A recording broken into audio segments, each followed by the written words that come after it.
Building ডিজাইনে গুরুত্বপূর্ণ একটা বিষয় হচ্ছে বিল্ডিং এর শেপ, যেটা জমির আকার, ফাংশন ও আর্কিটেকচারাল ডিজাইনের উপর নির্ভর করে। একটা বিল্ডিং এর সাইসমিক পারফরমেন্স কেমন হবে তা অনেকটাই নির্ভর করে বিল্ডিং এর রেগুলার শেপের উপর। বিল্ডিং এর দুই ধরনের ইরিগুলারিটি আছে, হরিজন্টাল ও ভার্টিক্যাল ইরিগুলারিটি, যেগুলো বিল্ডিং এর সাইসমিক পারফরমেন্সকে প্রভাবিত করে। আজকের ভিডিওতে আলোচনা করব বিল্ডিং এর যেই হরিজন্টাল ইরিগুলারিটি গুলো অ্যাভয়েড করতে পারলে ডিজাইনটা আরো পারফেক্ট হবে। প্রথমত টর্শনাল ইরিগুলারিটি, এটা হচ্ছে বিল্ডিং এর লোড বিয়ারিং এলিমেন্ট যেমন কলাম, শেয়ার ওয়াল ও ব্রেসিং, এগুলোর ইউনিফর্ম ডিস্ট্রিবিউশন যদি না থাকে, বিল্ডিং এ ভূমিকম্প বা বাতাসের লোডের কারণে টুইস্টিং ফোর্স ডেভেলপ করবে।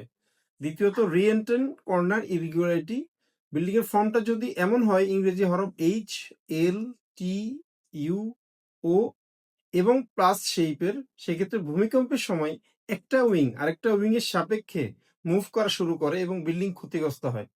তৃতীয়ত ডায়াফ্রাম ডিসকন্টিনিউটি ইরেগুলারিটি, অর্থাৎ কোনো বিল্ডিং এর ফ্লোরে যদি বড় কোনো ওপেনিং থাকে, মানে খোলা জায়গা থাকে, এটা বিল্ডিং এর ল্যাটারাল লোড ট্রান্সফারকে বাধাগ্রস্ত করে।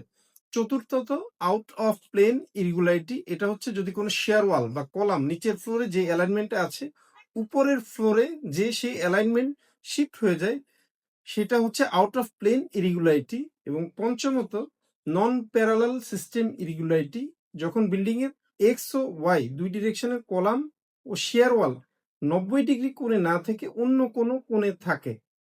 এই হরিজন্টাল ইরেগুলারিটি গুলো থাকলে বিল্ডিং এর ভূমিকম্প ও অন্যান্য ল্যাটারাল লোড ডিস্ট্রিবিউশন সিস্টেমটা অনেক জটিল হয়ে যায়। তবে এর মানে এই নয় যে এই ধরনের ইরেগুলারিটি থাকলে বিল্ডিং ডিজাইন করা যাবে না, বিল্ডিং নির্মাণ করা যাবে না। সেক্ষেত্রে অবশ্যই যথাযথ অ্যাডভান্স অ্যানালাইসিস করে ডিজাইন করতে হবে। তবে সবচেয়ে বেস্ট হলো ডিজাইন করার সময় যদি আমরা এই ইরেগুলার ফর্মগুলো অ্যাভয়েড করতে পারি।